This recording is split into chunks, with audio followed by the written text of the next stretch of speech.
계시록 6장 첫째 인에 대해서 계속 말씀드립니다. 흰말 네 번째 시간입니다.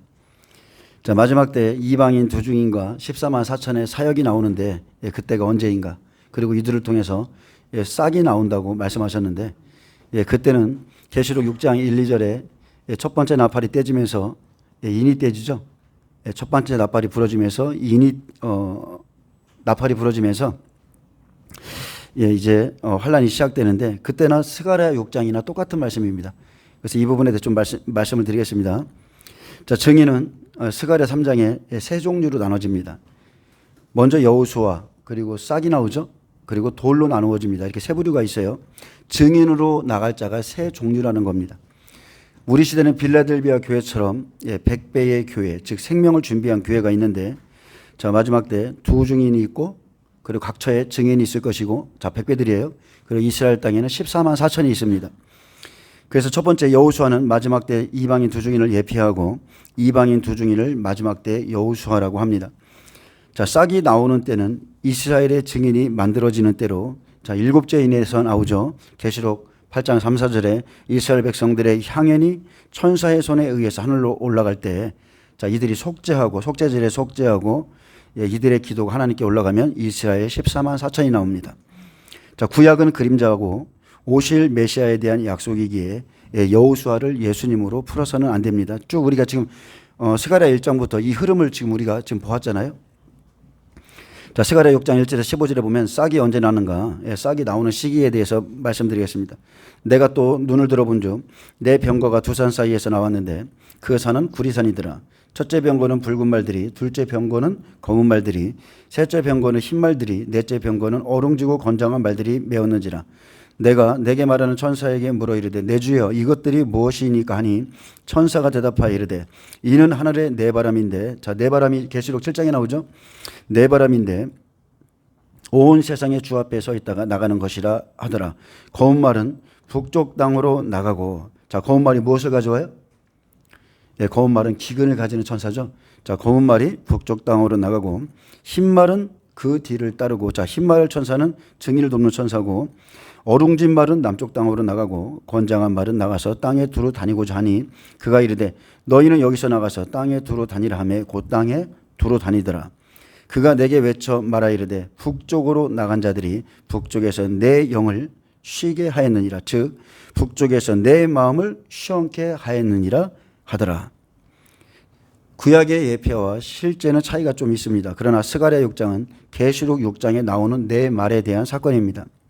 말들이 움직일 때가 되면 검은 말이 기근을 가지고 빛이 없는 북쪽으로 나가는데, 하나님께서 심판하실 때의 모양을 그려놨습니다. 하나님께서 북쪽으로 나간 자들, 즉 기근을 내리는 천사죠. 이들이 내 마음을 시원케 했다 했습니다. 자, 기근, 7년의 기근을 내리는데 이들이 내 마음을 시원케 했다.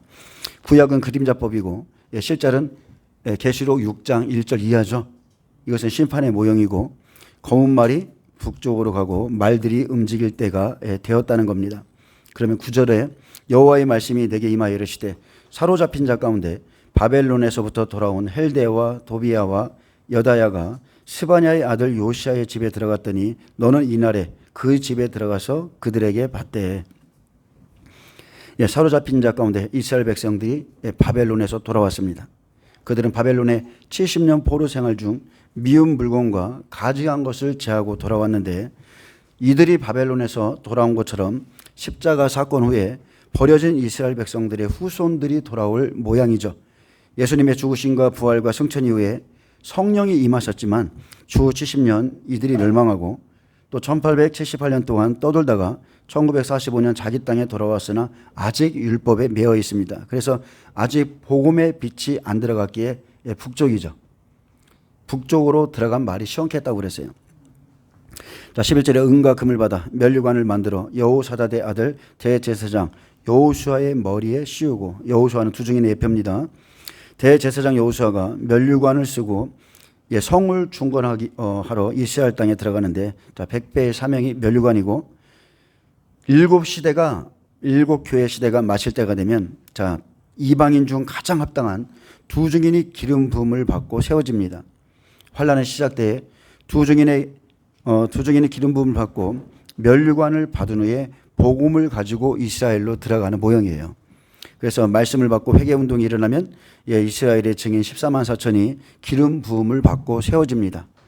14만 4천은 지금 만들어지는 게 아니라 환란이 시작되면서 만들어지죠. 그래서 야곱 시대가 끝날 때 복음과 율법이 씨름하죠. 야곱과 에서가 부딪힐 때 그때 너의 이름을 참 이스라엘이라 하라. 이 일이 일어나는 거예요. 자, 면류관은 이스라엘 백성들의 것입니다. 왜냐하면 복음을 받아들이면 그들이 면류관을 받는 겁니다. 자, 12절에 말하 이르기를 만군의 여호와께서 이같이 말씀하시되 보라 싹이라 이름하는 사람이 자기 곳에서 솟아나서 여호와의 전을 건축하리라. 자, 여호와의 전은 심령 성전을 말합니다. 대제사장 여호수아라는 두 증인이 들어가서 복음을 전하면 이스라엘 땅에 싹이라 이름하는 사람이 나오죠. 이들은 자기 곳에서 자기 땅에서 도산한 자입니다. 그러니까 이스라엘을 구원하는 것은 먼 데 있는 사람, 즉 이방인을 불러서 동방에서 독수리를 불러서 하나님이 그 일을 하시지만 그 복음을 받아들이면 자기 곳 자기 땅에서 도산한 이 싹이 자기 백성을 구원해요. 그래서 이방인이 이스라엘 백성 구원하는 거 아니에요? 근데 우리는 지금 이방인들이 막 이스라엘 백성 구원하려고 막 안간힘을 쓰고 있는데 하나님의 뜻은 절대 그렇지 않습니다. 그래서 이들은 자기 곳 자기 땅에서 도산한 잔데 원문의 뜻을 살펴보면 지극히 비천한 곳이라고 되어 있습니다. 이스라엘 백성 중에서 복음을 받아들이면 싹이라는 14만 4천이 나와서 자 100배들이죠. 다시 이스라엘 백성에게 심령 성전을 건축하죠. 자기 백성에게 복음을 전하는 거예요. 세계의 거민들은 베풀지 못하고 마지막 때 이스라엘 주신 약속은 자기 백성에게만 복음을 전한다고 그랬어요. 그래서 이스라엘 14만 4천이 여호와의 전을 건축하는데 이들로 인해서 이스라엘 백성 중에 60배와 30배 믿음의 사람들이 나옵니다. 복음을 통해서 심령 성전을 건축해 주는 거죠. 이스라엘 백성을 구원하는 것은 14만 4천이 하는 일입니다. 싹이라 이름하는 사람이 하는 거예요. 보라 싹이라 이름하는 사람이 자기 곳에 돋아나서 여호와의 전을 건축하리라. 우리 성전이 성령의 전, 이 여호와의 전을 건축합니다. 이스라엘의 구원은 이스라엘 14만 4천 즉 싹에게 맡기셨습니다. 자기 백성에게 맡기셨어요. 13절에 그가 여호와의 전을 건축하고 영광도 얻고 그 자리에 앉아서 다스릴 것이요 또 제사장이 자기 자리에 있으리니 이들 사이에 평화의 언론이 있으리라 하셨다 하고. 자, 놀라운 약속과 축복이죠. 그가 여호와의 전을 건축하고 했습니다. 마지막 때 도산한 그 싹 14만 4천은 자기 백성들 심령에 복음을 전해줄 자입니다. 이들로 인해서 여호와의 전이 건축되지만 자 전해 들을 때 이 싹이 나오기까지는 여호수아라는 이방인 두 증인에게 듣는다는 거죠. 아멘. 그래서 계시록 12장에 보면 잘 나와 있잖아요. 한 여자, 이 여자, 그 여자가 나와요. 여자만 나와. 그죠? 한 여자, 이 여자, 그 여자. 한 여자는 이방인 두 증인. 그죠? 해를 옷 입은 한 여자. 이방인 두 증인이에요. 그 여자를 통해서 이 여자가 나오죠. 이스라엘 14만 4천. 싹이 나오고 또 싹을 통해서 그 여자가 나오죠. 이스라엘 60배. 예비처로 가는 여인들. 아멘. 그리고 남은 자손 나오잖아요. 그래서 그가 여호와의 전을 건축하고 영광도 얻고 그 자리에 앉아서 다스릴 것이요. 그래서 14만 4천은 여호와의 전을 건축함으로 영광을 얻습니다. 그리고 그 자리에 앉아서 다스리는데 이들은 왕 같은 제사장으로서 다스리죠. 또 제사장이 자기 자리에 있으리니 이 두 사이에 평화의 언론이 있으리라 하셨다 하고 영원한 제사장인 예수님께 가서 평화의 언론이 있습니다. 다른 게 평화가 아니고요. 복음으로 돌아오는 것이 하나님과의 평화입니다. 아멘. 율법 안에 있었는데 복음으로 예수님께 돌아오는 것이 하나님과의 평화예요. 자, 예페의 사람이 있었는데 돌은 이방인 증인을 나타내죠. 자, 14절 봅니다. 그 면류관은 헬렌과 도비야와 여다야와 스바냐의 아들 헨을 기념하기 위하여 여호와의 전안에 두라 하시니라. 자, 바벨론에서 돌아왔던 자들은 환란 전에 경고의 나팔을 듣고 회개하고 기름을 부어서 온전께서 나옵니다. 환란 전에 준비된 증인이 환란 안에서 복음을 전하면 이스라엘 백성이 받는 말씀이 면류관입니다. 면류관을 받을 말씀을 주는 거죠. 사명을 감당할 말씀을 주는 겁니다. 그래서 말씀을 준비하는 때가 은혜 시대입니다. 마태복음 25장에서는 기름이라고 그랬는데 말씀을 준비하는 때가 은혜 시대예요. 지금은 성령께서 오셔서 그 사람의 수준에 맞게끔 깨닫게 하죠. 그 사람의 수준에 맞게끔 가르치는 거예요. 어린아이들은 어린아이답게 하주의 성 아들 그 얘기했잖아요. 하나님의 영, 주의 영, 쭉 7영에 대해서 말했는데 그 사람의 수준에 맞게끔 하나님이 깨닫게 하고요. 또 버릴 거 버리게 하고 믿음이 자라게 하시는데 막상 환란이 시작되면 환란 안에서 양육 없습니다. 회개하고 돌이킬 시간도 없습니다. 그 모습 그대로 하나님을 만나게 되죠. 왜냐하면 바다에 그물을 치고 지금이죠. 성도들을 모으는 때는 지금이에요. 근데 물에서 끌어내므로 그랬어요. 물이 없다는 거예요. 물고기는 물에서 살아야 되는데 말씀이 없어요. 그래서 그날은 아모스 선지자에게 말한 것처럼 그날은 여호와의 말씀의 기갈이라 말씀이 없기 때문에 은혜도 없고 변화도 없고 그냥 그 상태로 그 환란의 시간을 통과합니다. 그 시간엔 다만 좋은 물고기 그리고 아주 못된 물고기를 쫙 가르는 것밖에 없습니다. 이방인 두 증인에게 환란 전에 말씀을 주시죠. 그러니까 7교회 중에서 빌라델비아 같은 교회에게 앞으로 있을 일에 대해서 말씀 주시고 준비케 하시는데 준비되면 그날에 그들이 강력한 기름 부음을 받습니다. 1260일의 권세를 받아요. 강력한 권세 받아요.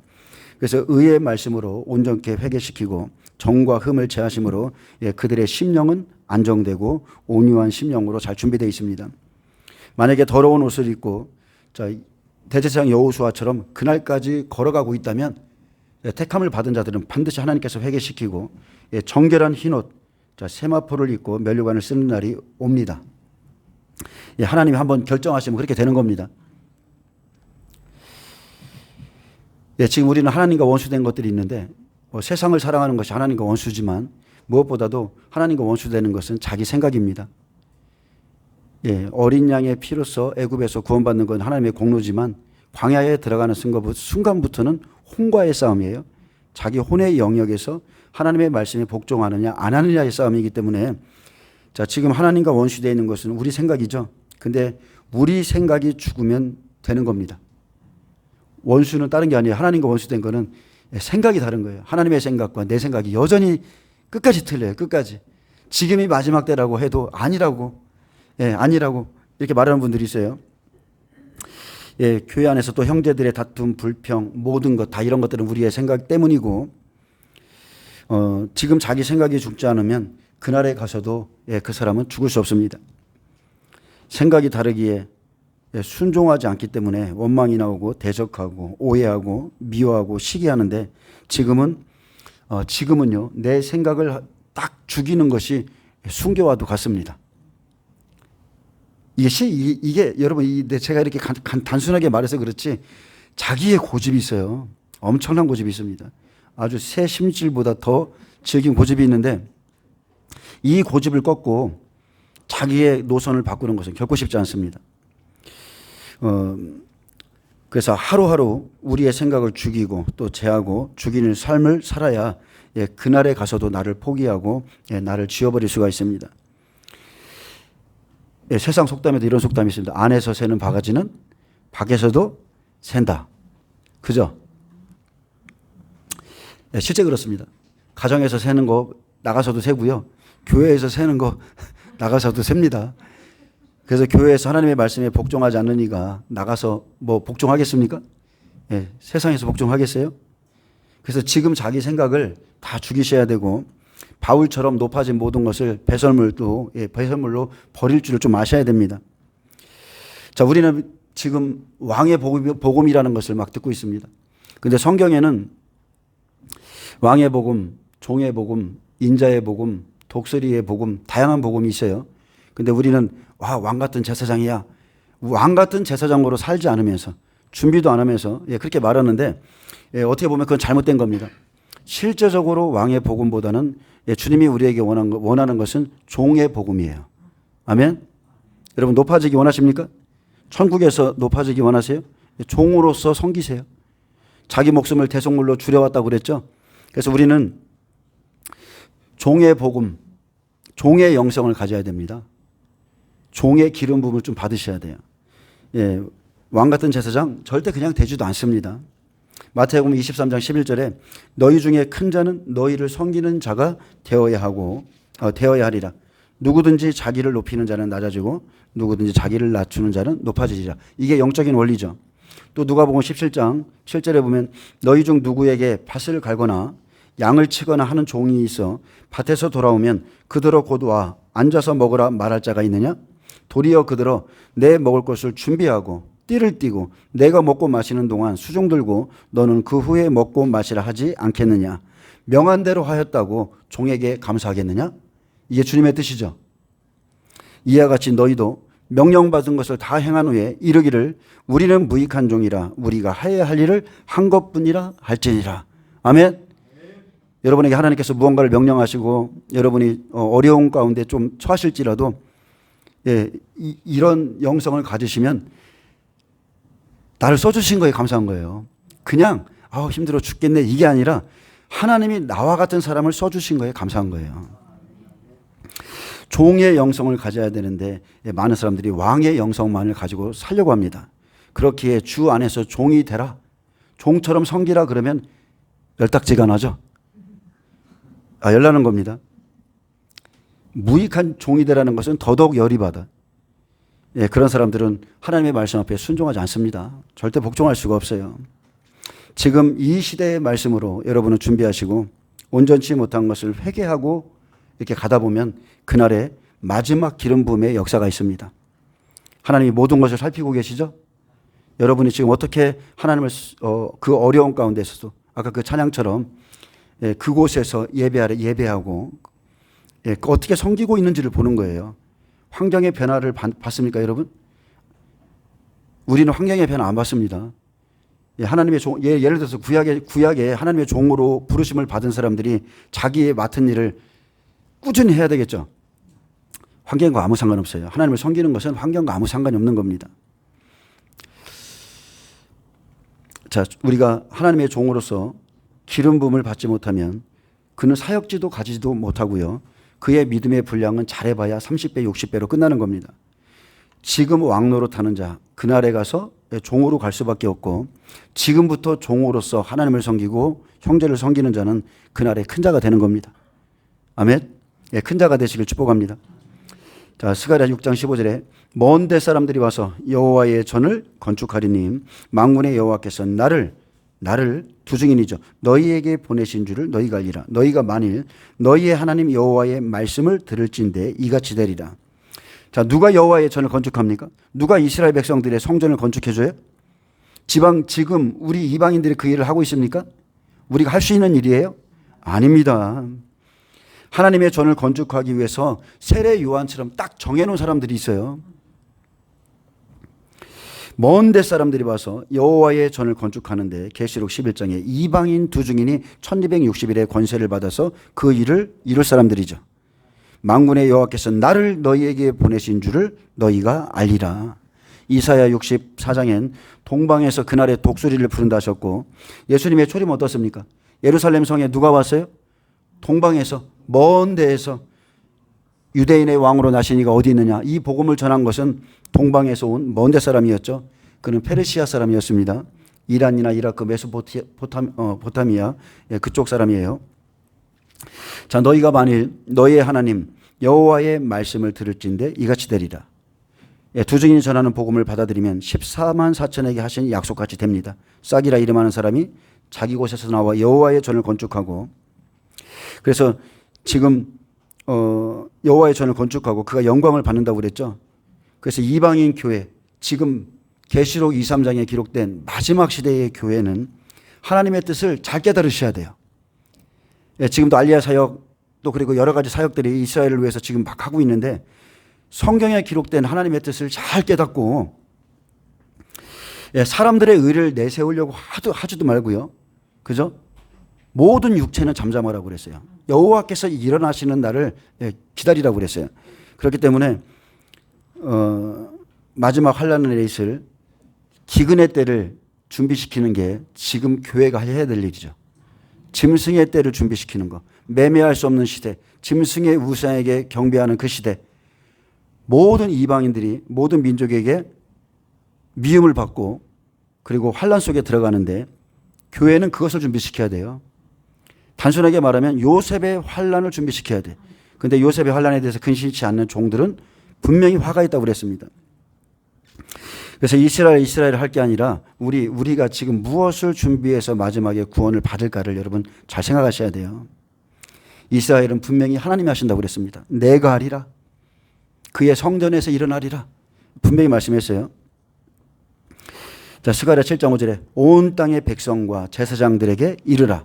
너희가 70년 동안 다섯째 달과 일곱째 달에 금식하고 애통하였거니와. 자, 금식을 하는데 다섯째 달, 일곱째 달에 몇 년 동안요? 70년 동안이나 금식했어요. 이들이. 예, 금식하고 애통하였거니와 그 금식이 나를 위하여 한 것이냐? 너희가 먹고 마실 때에 그것은 너희를 위하여 마시는 것이 아니냐. 여호와께서는 70년 동안 금식하는 것보다 자기들을 위한 열심을 내는 것보다 그분의 목소리를 청종하는 것을 더 기뻐하시고 중요하게 여기십니다. 아멘. 하나님이 원하는 것을 해야 돼요. 저도 제 자녀를 키우고 있지만 제 자녀에게 원하는 것은 딱 하나예요. 예수님을 잘 믿고 잘 섬기는 거예요. 근데 그놈이 그것만 빼고 아버지에게 다른 것을 잘하면서 효도한다고 하면 제 마음이 기쁘겠습니까? 절대 안 그렇습니다. 하나님이 하라는 것만 하면 기뻐하시는 겁니다. 굳이 큰일 할 것도 없습니다. 자, 요한복음 4장 35절에 보면 예수님과 제자들이 함께 다니면서 어떤 사건들이 생기는데 쉽게 말하면 싹이 만들어지면 하는 일이라고 보시면 됩니다. 예수님으로부터 싹이 나왔죠. 12제자가 나왔어요. 이스라엘 백성에게 복음을 전할 자들이 나왔어요. 자, 싹이 만들어지면 하는 일이죠. 요한복음 4장 35절 너희가 넉 달이 지나야 추수할 때가 이르겠다 하지 아니하느냐. 내가 너희에게 이르노니 눈을 들어 밭을 보라. 희어져 추수하게 되었도다. 예수님은 분명히 추수하러 자기 땅에 오셨고요. 제자들도 추수의 사명을 받았습니다. 분명히 그들의 열매로 그들을 알리라. 그래서 추수는 여러분 기복신앙이 아니에요. 분명히 아셔야 돼요. 추수는 지금은 기복신앙 안에서 이렇게 갈 수 있지만 추수는 기복신앙이 아니라 종말의 복음으로서 추수하는 겁니다. 자기의 타작마당을 전하사, 그죠? 알곡과 쭉장이를 가르는 기준이 있다는 거예요. 우리가 받은 지금 이 마지막 때 이 종말의 복음, 제가 전하는 종말의 복음은 절대로 기복신앙이 아닙니다. 의의 복음이에요. 하나님이 심판하신다는 의의 복음이에요. 그래서 이 의의 복음을 듣고도 지금 행하는 자와 행하지 않는 자만 있을 뿐입니다. 그래서 그날에는 천국이냐 지옥이냐 이것만 있는 거예요. 너희 눈을 들어 밭을 보라. 영적인 눈을 여러분 들으셔야 됩니다. 영적인 눈을 들어서 밭을 볼 줄 아셔야 돼요. 이미 추수하게 되었고 추수할 사람들이 정해져 있습니다. 너희가 넉 달이 있어야 추수할 때란 말하지만 아니다. 지금이 영생에 이르는 열매를 모을 때다. 지금이에요. 환란이 시작되기 전에 지금이 영생을 이루는 열매를 이방인들은 모아야 됩니다. 자, 뿌리는 자와 거두는 자가 있고 한 사람이 심고 다른 사람이 거둔다 하는 말이 옳도다 했습니다. 그래서 우리는 시대를 분별할 줄 알아야 됩니다. 사마리아 여인을 통해서 추수할 대상을 시기를 지금 예수님께서 보여주고 계시죠. 그때가 이방인 추수의 시작이죠. 그렇다면 지금 어떻습니까? 이방인 추수가 마실 때죠. 예, 지금 교회는 추수해야 돼요. 환란이 시작되기 전에 사람들을 준비시켜야 됩니다. 좋은 열매를 만들어야 됩니다. 사마리아 여인, 특별한 여인이죠. 이 여인은 자기가 알지 못하는 것을 예배했습니다. 근데 그 마음의 중심을 예수님이 아시죠. 메시아를 기다리는 여자, 목말라 하는 여자, 야곱의 우물에서 그냥 목마르지 않는 그 영생의 말씀에 목말라 했고, 또한 지금 있는 여섯 남편도 네 남편이 아니다. 참된 남편을, 어떻게 하나님을 섬기고 오른 거지? 어떻게 언제 메시아가 오지? 계속 목말라 했던 그 여인. 그래서 예수님은 그 여자 한 사람을 위해서 사마리아를 통과해야 하겠는지라 말씀하시고 그 여인을 구원하기 위해서 사마리아로 들어갔습니다. 지금도 교회 안에는 사마리아 여인과 같은 사람들이 있습니다. 갈급한 사람들, 목마른 사람들, 메시아의 오심을 기다리는 여인들이 있어요. 하나님은 영이시니 영과 진리로 예배할지니라. 지금 교회 안에서 영과 진리로, 자, 이곳도 아니죠. 이 산에 서도 말고, 사마리아 산당은 이미 하나님께서 진노하시는 산당이고, 사마리아 산은 예루살렘도 아니죠. 예수님께서 2번이나 성전을 뒤집어 푼 그 율법 성전 안에 있는 자는 예수님을 영접할 수가 없어요. 내 이름으로 내 교회를 세우리라 하셨죠. 때가 이르리라고 그랬어요. 지금 우리는 하나님과 영적인 성령을 받고 하나님은 영이시기 때문에 영과 진리로 예배합니다. 그래서 지금 이 마지막 시대에 영과 진리로 예배하는 자들을 하나님이 찾으시고 기억하시고 그들을 추수합니다. 눈을 들어 밭을 보면 추수할 사람들 여러분 보입니다. 여러분이 봐도 보이죠? 그날에 가면 하나님 앞에 추수될 사람들이 보여요. 영생에 이르는 열매를 모으시기에 그리스도의 영이 있는 자라들, 즉 그리스도의 영으로 인도함을 받는 자, 영생으로 이끌어 가기 위해 모으는 겁니다. 이 일을 하나님이 하시는 겁니다. 노아의 방주에 하나님께서 짐승을 들여보내고 예수님께서도 아버지께서 이끌지 않으면 내게 올 자가 없다고 그랬어요. 그래서 여기 지금 저는 마지막 시대의 말씀을 전하고 있는데 저희 교회의 사람들이 여기다가 이끌어 오시는 분은 하나님이세요. 여기는 예수님의 몸이거든요.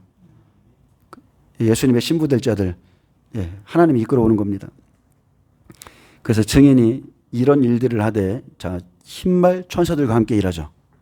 요한복음 4장 36절 영생에 이르는 열매를 이제 거둡니다. 거두는 자가 이미 삭도받고 영생에 이르는 열매를 모으나니 이는 뿌리는 자와 뿌리는 것은 은혜 시대죠. 거두는 자가 함께 즐거워하게 하려 함이라.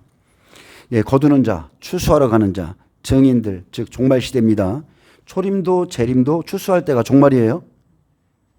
뿌리는 자가 잘 뿌려 놓아야 되고 받는 자도 잘 받으셔야 돼요. 자, 이미 삭도받고 했습니다. 자, 이들은 권세를 받고 나가죠. 내가 너에게 뱀과 정갈을 밟으며 이 사람들은 권세를 받고 나가요. 영생에 이르는 열매를 모으나니 은혜 시대는 씨를 뿌리고 그리고 할례 받고 그 이후에 겉사람을 벗은 자가 영생에 이르는 열매입니다. 겉사람을 벗은 자. 육체의 소욕을 벗어버린 자가 영생에 이르는 열매예요. 이는 뿌리는 자와 거두는 자가 함께 즐거워하게 하려 함이라. 영생에 이르는 열매를 거두러 가는 것은 즐거운 일이죠. 이것을 모으는 것은요 정말로 즐겁습니다. 그가 몇 배든지 상관없어요. 60배든지 30배든지 상관없어요.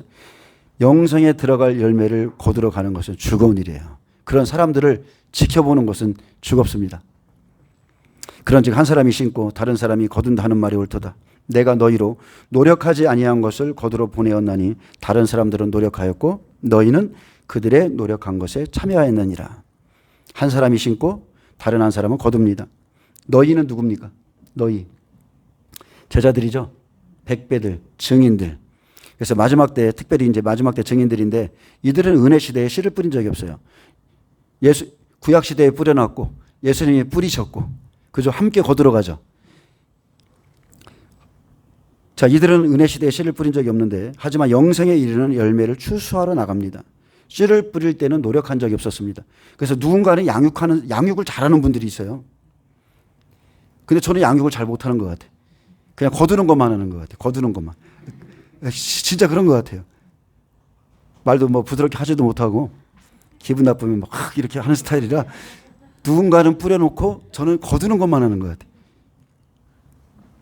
그래서 저도 마찬가지로 씨를 뿌리는 노력은 별로 안 했고요. 저는 지금 마지막 때 말씀으로 거두는 겁니다. 그리고 그리스도의 영이 심령에 있는 자를 추수하는 거예요. 즉 그리스도의 말씀이 있는 자를 추수합니다.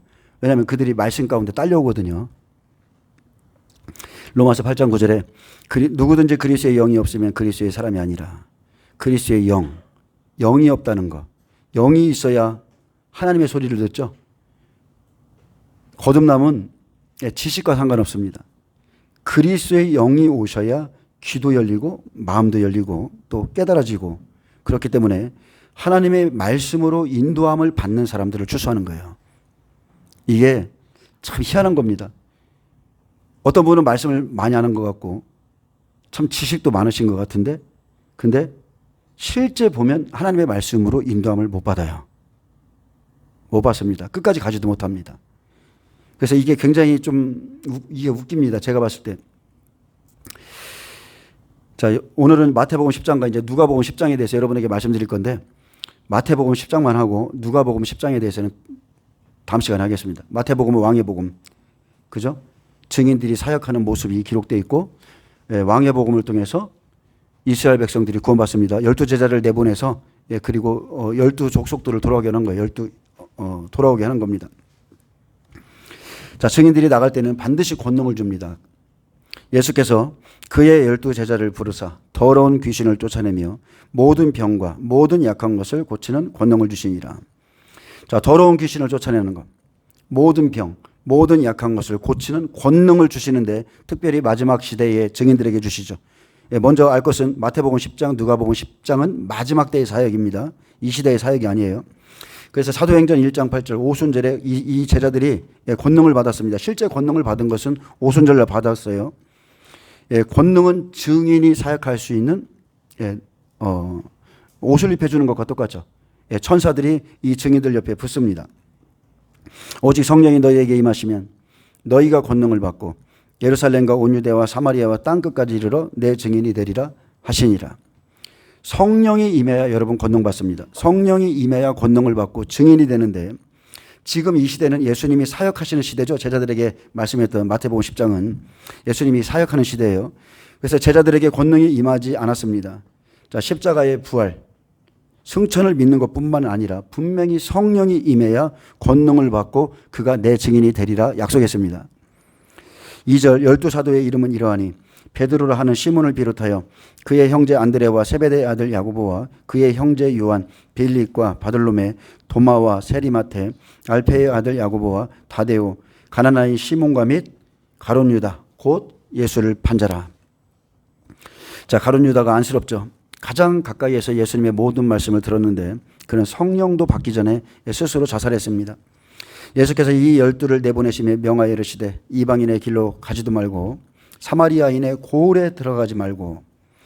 그래서 예수님의 공생애는 이스라엘의 구원사입니다. 마지막 때도 똑같습니다. 제자들이 이방인 두 증인이 마지막 때도 이스라엘 구원사로 남겨두셨어요.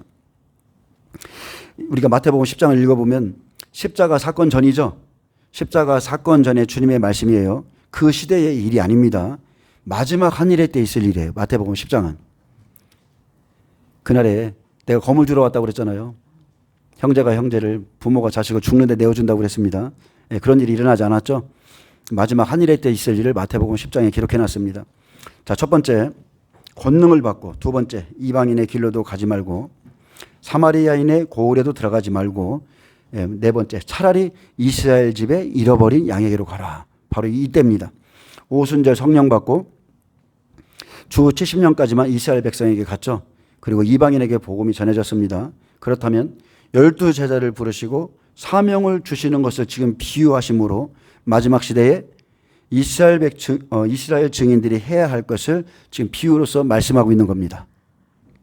마태복음 10장, 마가복음 10장은 그 시대의 일이 아닙니다. 그 시대에는요, 제자들이 예수님의 사역을 보는 시대였습니다. 사역을 보고 듣고 쫓아다니었고, 그죠? 그분의 막 영광도 보고 보러 다녔어요. 왜 그러냐면 그때가 예수님의 사역의 때였거든요. 자, 마태복음 10장 6절에 오히려 이스라엘 집에 잃어버린 양에게로 가라. 이스라엘 집에 잃어버린 양은 하나님을 잃어버린 자, 율법 안에 있는 자. 자, 초림과 똑같습니다. 천국 가는 길을 잃어버린 자들. 그들이 율법을 가지고 지금도 앉아서 여호와를 기다리고 있기 때문에 마지막 때 복음의 말씀을 주면 그들이 천국에 들어갑니다.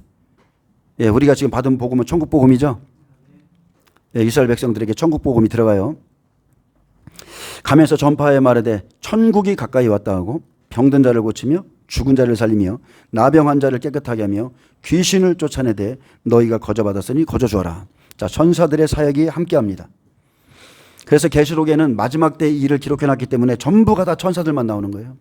인도 그렇고 나팔도 그렇고 대접도 그렇고 다 천사들만 나오고, 그리고 증인에 대해서는 계시록 11장에 두 증인에 대해서만 기록해놨죠.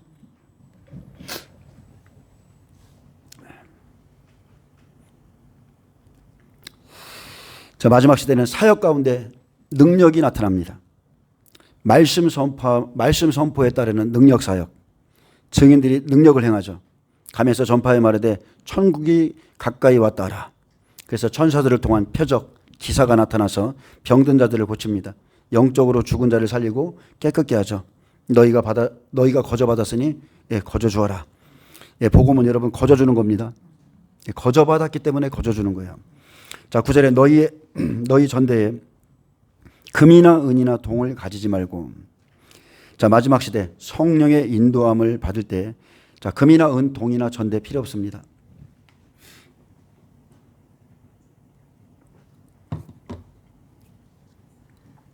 자, 밭가는 자에게 멍에를 씌우지 않는 것과 같죠.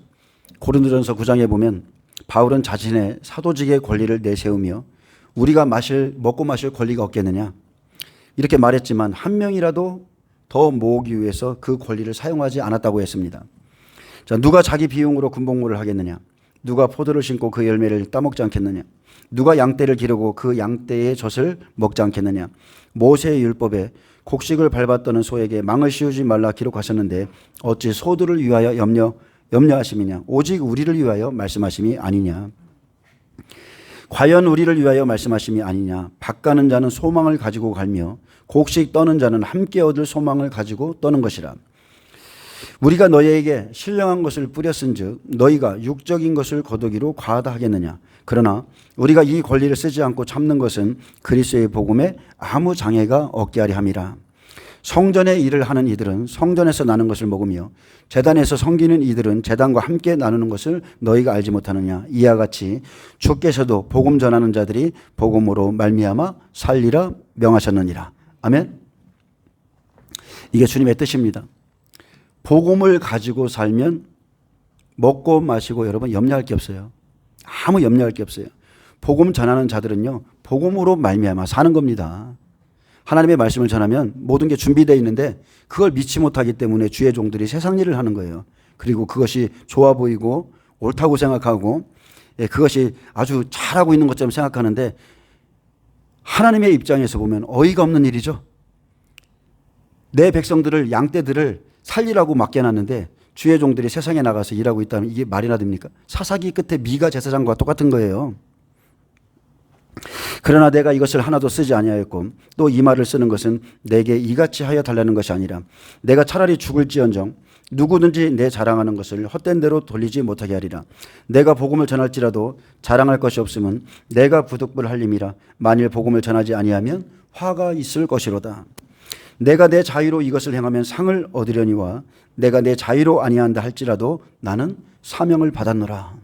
관을 받았죠. 사명의 관을 받았어요. 24장로 자기의 면류관을 벗어던지고, 그죠? 환난 안에서는 내생물이라는 겁니다. 똑같습니다. 영적인 세계나 육적인 세계나 똑같습니다. 나는 사명을 받았노라. 그런즉 내 상이 무엇이냐? 내가 복음을 전할 때에 값없이 전하고 복음으로 말미암아 내게 있는 권리를 다 쓰지 아니하는 이것이로다. 내가 내 몸을 저 복종하게 함은 내가 남에게 복음을 전파하는 후에 자신이 도리어 버림을 당할까 두려움이라. 여러분, 복음은 이런 것입니다. 아멘. 복음을 전하는 자는 이 말씀을 반드시 마음판에 새겨야 돼요. 내가 내 몸을 쳐 복종하는 것은 내가 남에게 복음을 전파하는 후에 자신이 도리어 버림을 당할까 두려움이라. 사도 바울 같은 이 선지자도 이런 두려움 가운데 있었는데 우리는 어떠해야 되겠습니까? 자, 여행을 위하여 배낭이나 두버롯이나 신이나 지팡이를 가지지 말라. 이는 일꾼이 자기 먹을 것 받는 것이 마땅함이라. 자, 어떤 여행입니까? 복음을 전하는 여행이죠. 근데 배낭이나 두버롯이나 신이나 특별히 지팡이도 가지지 말라고 그랬어요. 여러분, 지팡이는 가지고 가야 되지 않겠어요? 지팡이는 인도하는 거잖아요. 모세도 지팡이를 들고 갔잖아요. 이 말씀은 어쨌든 간에 전적으로 하나님을 의지하는 뜻이지만 지팡이마저 가져가지 말라 했습니다. 왜 그러냐면 마지막 시대는 명령이 생명이기 때문에 그렇습니다. 이미 준비된 말씀이 내 안에 들어있고요. 그죠? 자, 지팡이는 이미 내 안에 다 있어요. 내 안에. 근데 마지막 때는 성령을 통해서 즉각 주시는 말씀이 있어요. 그래서 명령이 생명인 겁니다. 예수님께서도 말씀하셨죠. 아버지가 지금 내 안에 계셔서 나에게 이를 것을 알려주시고 아버지의 일을 하신다고 그랬죠. 똑같은 겁니다. 여러분, 성령 충만함 받아보세요. 어디를 가든지 내 안에서 주님이 말씀을 줍니다. 감동이 딱 와요. 즉각 떠올라요. 성령 충만할 때. 제가 요즘 안 충만해서 여러분에게 어떤 말은 잘 못 주지만 충만하면 즉각적으로 나와요. 그래서 하나님께서 가라는 대로 가면 되는 거예요. 빌립 집사야 이디오피아 내시에게 좀 가라. 그냥 가면 돼요. 그냥 가면 돼요. 빌립 집사 성에 들어가서 귀신이 붙어 있는 것들 막 다 떼어내고, 스데반 집사 마찬가지입니다. 죽으라면 죽으면 되는 겁니다. 마지막 때입니다. 그게 마지막 때에 주님이 죽는 곳에 우리를 내어주면 그곳에 가서 그 사명을 감당하시면 돼요. 자, 환난 안에서는 양육이라는 게 없습니다. 준비된 말씀, 지금 준비된 말씀을 가지고 그때는 무조건 순종하며 가는 것밖에 없어요. 충성하며 가는 것밖에 없어요. 그날은 인도가 아닙니다. 지금은 여러분을 인도하죠. 그날은 인도를 따라가는 게 아니라 그날은 명령 따라가는 거예요. 오직 명령을 따라갑니다. 하지만 훈련이 안 된 사람들은 지금도 하나님의 명령을 받고도 하나님의 뜻을 알고도 자기의 길을 갈 뿐입니다. 성령이 감동을 주세요. 무언가를 나에게 명령하셔요. 근데 이게 훈련이 안 되면 그걸 무시해버립니다. 요한복음 12장 50절에 나는 그의 명령이 영생인 줄 아노라. 그러므로 내가 이르는 것은 내 아버지께서 내게 말씀하신 그대로니라. 여러분, 지금 죽으라면 죽을 수 있습니까?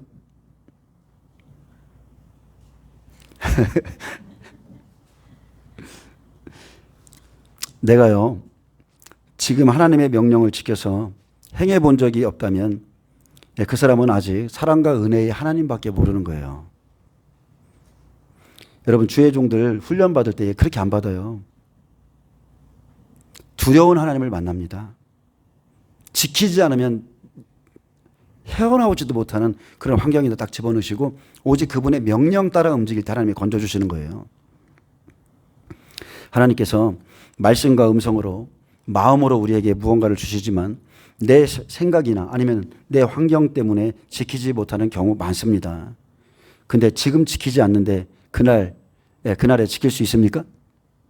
지금도 감동을 주셔서 순종을 않는데 그날 될까요? 그게 없습니다. 결코 그런 일이 일어나지 않습니다. 말씀을 받고도 지키지 못하는 것 때문에 지금 아파하는 사람들, 지금 몸부림치는 그런 사람들이 그의 명령을 지키는 겁니다. 지금의 순종, 지금의 기도, 지금의 섬김, 그리고 지금의 구제와 나눔과 그리고 지금의 영성, 다 그대로입니다. 그대로 주님을 만나게 되는 겁니다. 그날에 가면 더 안 좋아지면 안 좋아지지 더 좋아지진 않습니다. 그래서 이 시대에 지금 이 은혜 시대의 끝자락에 지켜 행하라 이렇게 말씀하신 것도 지켜 행하지 않으면 그날에 가서 지키지 못하고 행하지 못하는 것은 당연한 일입니다. 사람이 세워놓은 법을 지키지 않는데 하나님께서 시키신 법을 지킬 수 있겠습니까? 지금도 사람의 입을 통해서 아무리 이렇게 말을 해서 순종을 않는데 하나님이 어떤 즉각적인 명령을 주면 순종할 수 있겠어요?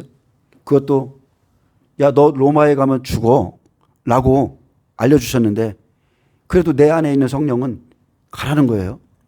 예언자들이 이 띠의 임자는 반드시 가면 죽는다고 얘기하는데 바울 안에 있는 성령은 그거 다 알고 있죠. 한 단계 우회를 더 알려주는 거예요. 거기서 네 인생이 마칠 거다. 죽는 때를 알려주는 거예요. 내가 달려갈 길을 다 마치고 그 시기를 알려주는 겁니다. 근데 그 명령에 순종한 게 바울이죠. 거기까지 가는 겁니다. 그래서 자기의 능력을 여러분 믿어서는 안 됩니다. 나는 할 수 있어. 나는 할 수 있어. 천만의 말씀이에요. 철저하게 성령의 음성과 그분의 말씀에 순종하지 않으면 안 됩니다.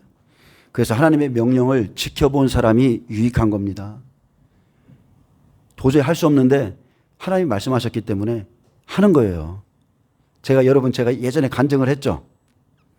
제가 처음에 은혜 받아가지고 돈이 없어갖고 집에 월세도 못 내고 아이들 학원비 한번 줘본 적이 없는데 모처럼 만에 150만 원이 들어왔어요. 집회에 갔습니다.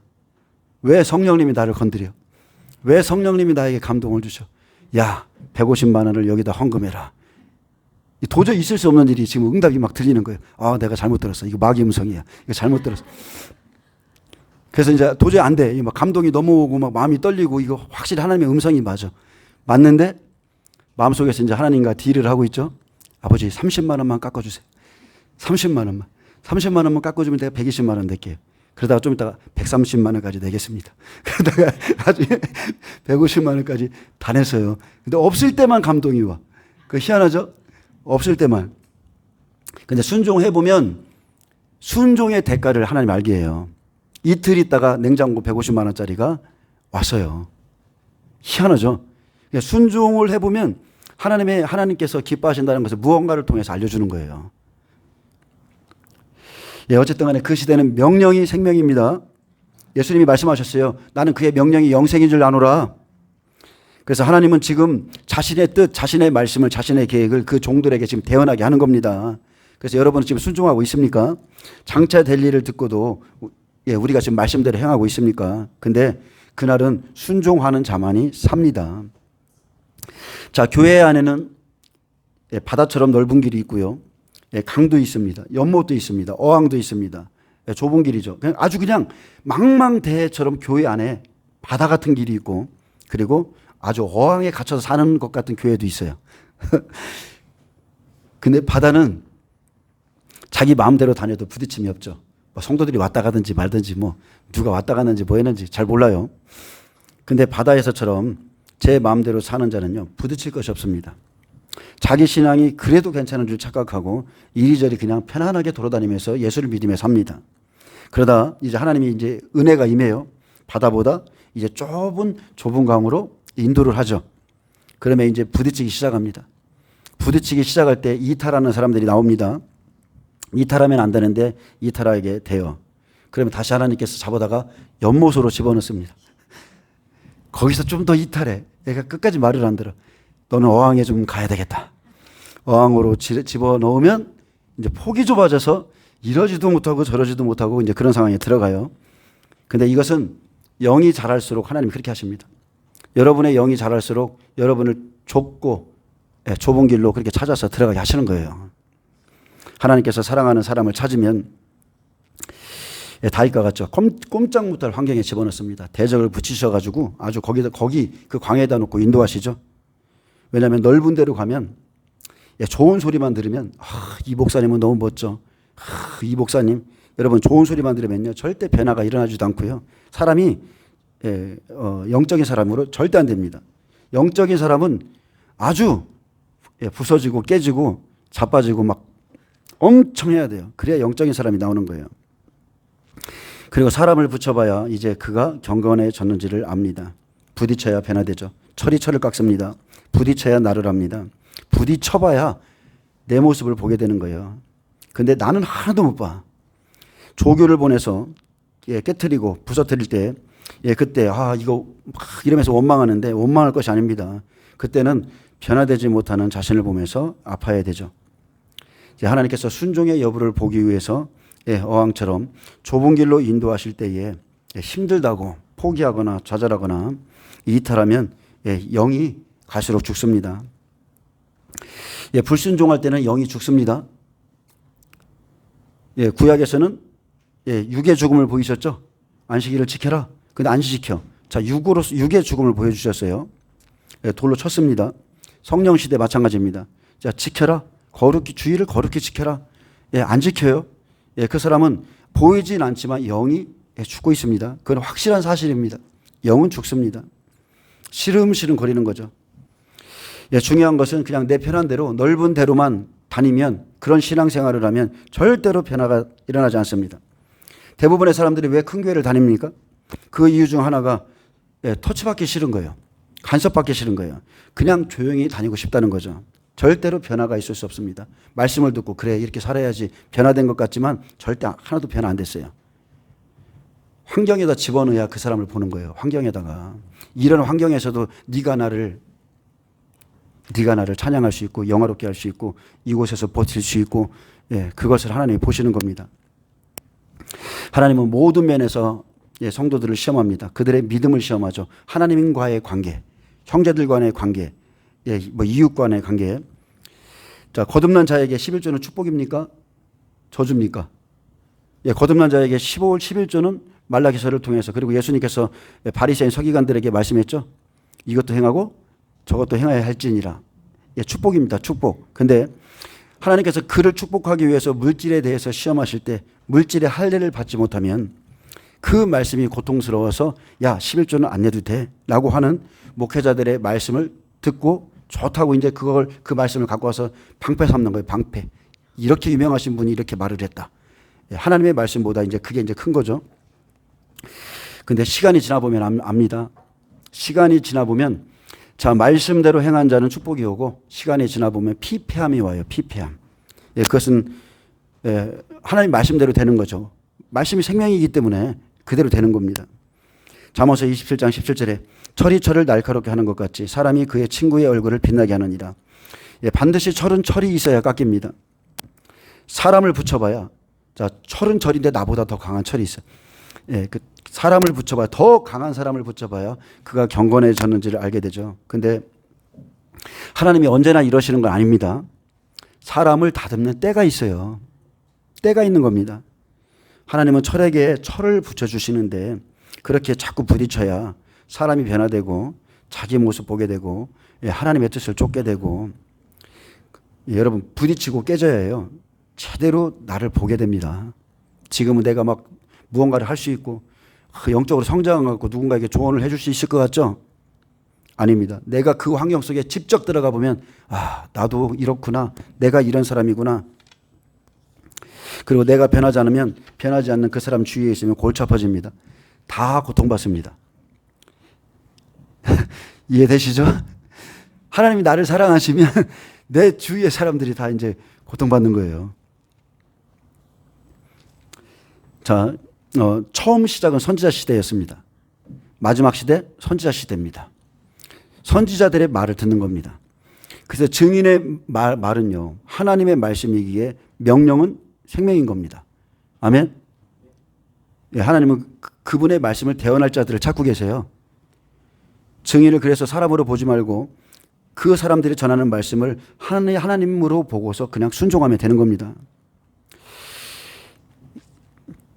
예수님은 제자들에게 공생애 때 이런 말씀을 줬습니다. 마태복음 6장 33절이죠. 자, 너희는 먹고 입고 마시고 염려치 말라. 다만 너희는 하나님 나라와 그의 의를 구하라 하시고 그리고서 사역을 감당했죠. 자, 먹고 입고 마시고 네가 배와 아버지와 그물을 버려두고 나를 따르고 있는데 먹고 입고 마시고 걱정하지 마. 그의 나라와 의를 구하면 다 이 모든 것을 더해 주실 거야 라고 하면서 자, 예수님이 사역을 하셨고 제자들은 쫓아갔어요. 근데 마지막은 어떻습니까? 지금 우리 시대에는 마태복음 24장 말씀이 우리에게 지금 주어져 있습니다. 이러므로 너희도 준비하고 있으라. 생각하지 않은 때에 인자가 오리라. 충성되고 지혜 있는 종이 되어 주인에게 그 집 사람들을 맡아 때를 따라 양식을 나눠줄 자가 누구냐. 이게 마지막 시대의 종에게 주신 말씀이죠. 그러므로 시대에 맞춰서 영생을 준비케 하는 것이 마지막 시대 종들의 사역입니다. 아멘. 자, 11절에 보면 마태복음 10장 11절에 보면 어떤 성이나 마을에 들어가든지 그 중에 합당한 자를 찾아내어 너희가 떠나기까지 거기서 머물라. 자, 그 중에 합당한 자를 찾아내어 그랬습니다. 자, 여행을 갔는데 복음을 전하러 갔는데 그 중에 합당한 자를 찾아내요. 자, 복음에 합당한 자. 내가 들은 말씀. 자, 제가 이 12제자를 통해서 12제자를 비유로 말한다면 12제자가 3년 반 동안 예수님의 말씀을 들었어요. 근데 내가 그 말씀을 내 마음판에 지금 새겨져 있죠. 이 말씀을 들을 자들이 있어요. 똑같은 것을 듣고 싶어 하는 사람들. 내가 전한 말씀, 내가 준비한 말씀을 듣기에 합당한 자가 반드시 준비되어 있습니다. 말씀을 듣기 위해 준비된 심령들, 갈급한 자들이 있죠. 그들과는 한마음 한뜻이기 때문에 거기에 머물게 됩니다. 특히나 마지막 시대에는 말씀 때문에 고통이죠. 말씀이 맞으면 행복입니다. 안 맞으면 한 교회에 있어도 서로 불편하고 고통스럽습니다. 주의 종들과 성도들의 관계도 똑같습니다.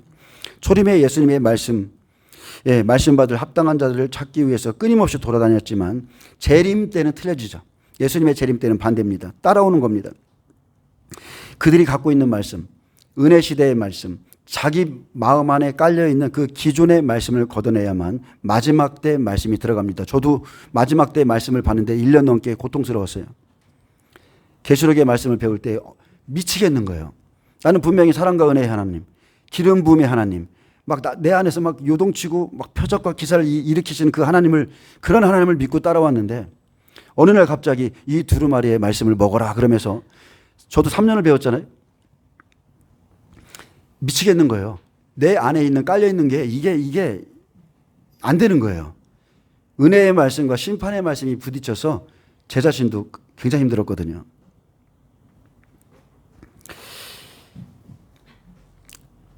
그래서 복음은 여러분 국어라는 게 아닙니다.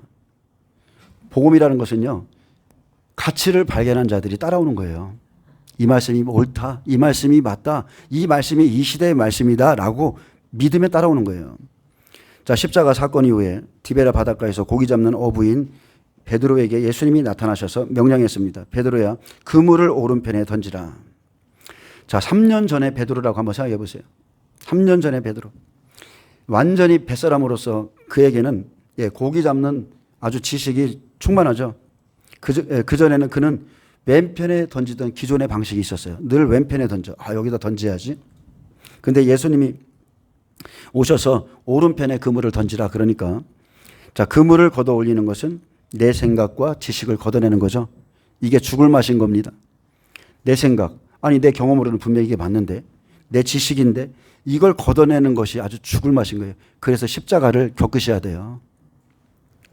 걷어 올려야, 걷어내야 오른편의 말씀을 따를 수 있고, 내 생각들을 걷어내고 말씀에 순종했을 때, 자, 오른편 그물엔 153마리의 물고기가 있었습니다. 하나님의 능력을 보게 되죠. 사람의 힘과 능력으로 이렇게 살아왔는데 말씀에 순종했더니 이제 하나님이 나를 먹이고 입히시네. 여러분, 순종이 제사보다 낫습니다.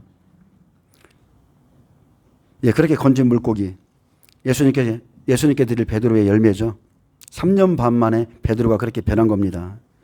그리고 순종의 결과는 만족할 만한 일이 생기죠. 저도 지금 마지막 때 말씀을 던져보면 순종하는 자와 그렇지 않은 자가 있습니다. 자, 말씀을 던져보면 압니다. 누군가는 툭 하고 저 가슴에서 튕겨나와요. 여기 있으면 다 보이는 거예요. 말씀이 들어가는 사람이 있고 말씀이 튕겨나오는 사람이 있어요. 근데 그 중에 합당한 자를 찾아서 함께 가는 겁니다. 그것은 이제 제가 하는 게 아니고 하나님이 붙여주시고 하나님이 하는 거죠. 엘리야 어떻습니까? 사르밧 과부의 집에서 머물렀습니다. 왜요? 합당하니까. 엘리사 어떻습니까?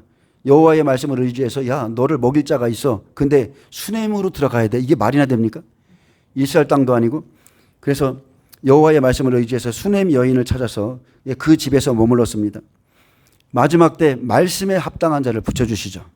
어디를 가도 말씀이 같지 않으면 절대로 그와 함께 머물 수가 없습니다. 영적인 세계에서는 엄청나게 민감하기 때문에 말씀이 같지 않으면 함께 있을 수가 없어요. 자, 사르밧 여인을 만났습니다. 이 여인이 어떤 여인인가? 순종할 수 없는 환경 가운데 있던 여인이죠. 가루 한 움큼, 병에 기름 조금 남은 것을 엘리야의 말씀에 의지해서 떡을 만들어 주었습니다. 기름을 준비한 여인이죠. 지혜로운 여인. 그리고 떡을 만들어서 주었어요. 자기와 자기 아들이 먹고 죽으리라 한 그 마지막 양식을 엘리야가 말한 하나님의 말씀을 믿고서 그냥 드린 거예요. 말씀을 믿고 드렸어요. 그래서 이 여인은 말씀을 믿은 여인이죠. 자기의 목숨이 지금 다 죽게 생겼는데 자기의 목숨보다 말씀을 믿고 따랐다는 것은 자기 목숨을 드린 겁니다. 열왕기상 17장 14절에 이스라엘 하나님 여호와의 말씀이 나 여호와가 갑자기 좀 우스운 생각이 나는데, 이스라엘 하나님 여호와의 말씀이 나 여호와가 비를 지면에 내리는 날까지 그 통에 가루가 떨어지지 아니하고 그 병에 기름이 없어지지 아니하리라 하셨느니라. 이 말씀을 다 죽어가는 여인에게 선포하는 엘리사도 대단하고, 그죠? 대단한 거예요. 다 죽어가는 여인한테, 야, 그거 가져와. 너희 죽을 땐 죽더라도 일단 나부터 줘. 제가 여러분에게 이런 거 요구하면 여러분, 와, 저 사꾸면 막 그러면서 엄청 대들 거 아니에요.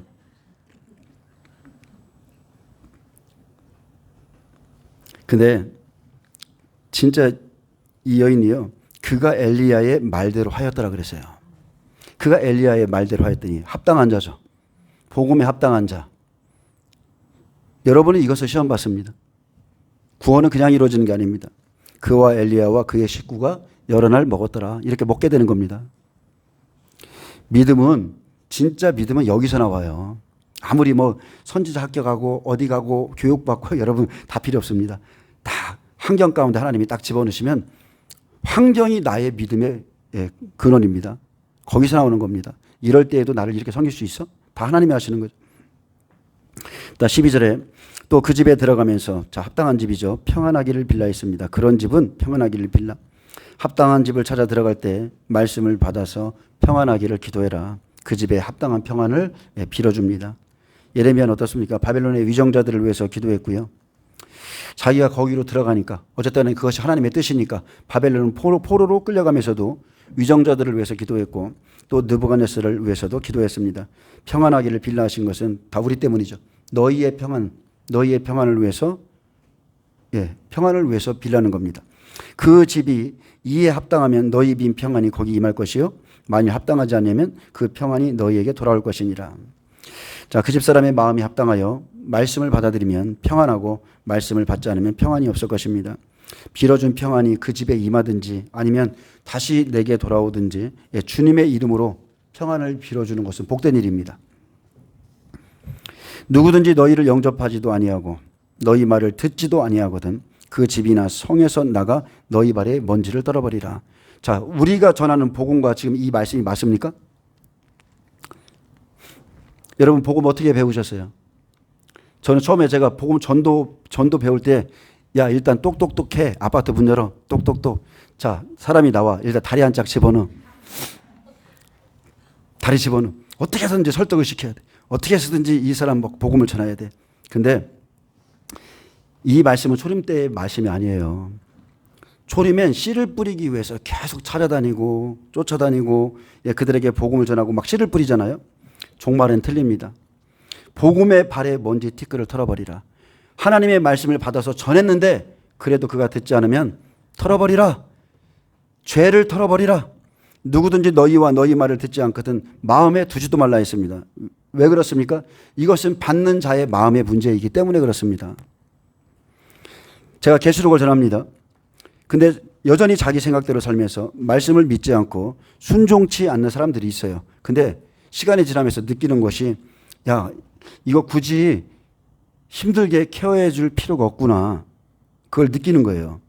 왜냐하면 이것은 사랑의 문제도 아니고 말씀의 문제도 아니고 이건 듣는 사람의 문제이기 때문이라는 걸 깨달았어요. 밭의 문제인 거예요. 밭의. 종말의 때가 왔는데 4가지 밭 중에 아직도 옥토가 안 돼서 말씀을 받지를 못해요. 그래서 이것은 아무리 어떻게 해서든지 그 사람을 도와주고 싶고 영혼에 대해서 막 이렇게 기도해 주고 싶은데 요즘 깨달은 거예요. 아, 이것은 아니구나. 특히나 마지막 때는 너희 말을 듣지도 아니하거든. 그 집이나 성. 여기가 집이죠. 여기가 성이죠. 너희 발에 먼지를 털어버리라. 나머지는 하나님이 하신다. 그래서 주님의 말씀대로 지금 내 발에 먼지를 다 털어버리고 있습니다. 왜냐하면 그 사람의 마음과 중심을 봤기 때문이죠. 봤어요. 말씀을 통해서 본 겁니다. 말씀을 통해서. 하나님의 말씀을 따를 마음이 없다는 걸 본 거죠. 그래서 어쨌든 간에 그날 이 사람들이 들은 그 말씀이 자기를 심판할 겁니다. 심판의 증거가 되고, 저희는 전하면만 된다는 걸 깨달은 거예요. 전하고 나머지는 하나님이 하시는구나 라고 깨달았습니다. 자, 15절에 내가 진실로 너희에게 이르노니 심판날에 소돔과 고모라 땅이 그 성보다 견디기 쉬우리라. 종말의 복음을 영접치 않는 자에게 임할 심판의 강도는 소돔과 고모라에 있었던 심판보다 더 강할 것입니다.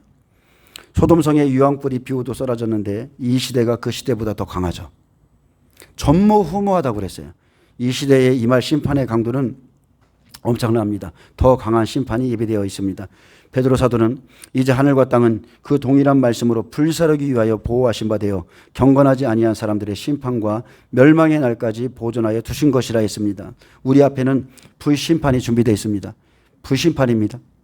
성도를 딱 3년 반 동안 내어주는 시대. 우리에게는 불심판이 있어요. 그래서 왕으로 오신 예수님을 영접하지 않고 버렸던 그들이 마지막 날에 예수님을 다시 영접하죠. 즉 예수님을 영접한다는 것은 두 중인과 그의 말을 영접하는 거예요. 아멘. 제자들이 예수님의 이름으로 나갔거든요. 선지자 이름으로 나갔거든요. 그러니까 예수님을 영접한다는 것은 두 중인과 그의 말을 영접하는 것이고, 이 일은 7째 인에서 일어나죠. 그래서 계시록 8장 3, 4절에 그렇게 예수님을 영접할 것이고 하나님의 모든 말씀은요, 그 날이 되면 그대로 이루어집니다. 믿으시길 바랍니다. 예. 제가 요번에 일기예보에 속아가지고 아주 큰 낭패를 봤습니다. 분명히 일기예보가 그랬거든요. 장마가 끝났다고 그랬어요. 그죠? 그래서 이제 다른 걸 뭔가를 하려고 열심히 준비하고 있었어. 2주 만에 갑자기 어제까지 내가 분명히 봤거든요. 막 2, 3주가 비가 없네. 한 달도 비가 없네. 하루 만에 3, 4일 후부터 이제 막 비 온다고 막 2, 3일부터 막 비 온다고 그게 뜨기 시작해가지고 홍수를 아주 직격탄으로 받았습니다. 여러분 복음을 잘 영접하시기 바랍니다. 잘 들으셔야 돼요. 잘못 들으시면 큰일 나는 겁니다. 기도하겠습니다. 예수님 감사합니다. 마지막 시대 예수님의 그 복음이 다시 한번 이스라엘 땅에 들어갈 때 두 증인을 통하여 그 일이 이루어지고 그들을 통하여 이스라엘에 싹이 나서 14만 4천이 또한 자기 백성을 구원할 것이라고 하나님의 구원 계획을 저희가 살펴봤습니다. 주의 말씀, 경고의 말씀을 듣고 우리가 행할 것은 순종밖에 없다는 것을 알게 하여 주옵소서. 감사하며 예수님의 이름으로 기도합니다. 아멘. 하나님 앞에 영광 박수 올려드립니다.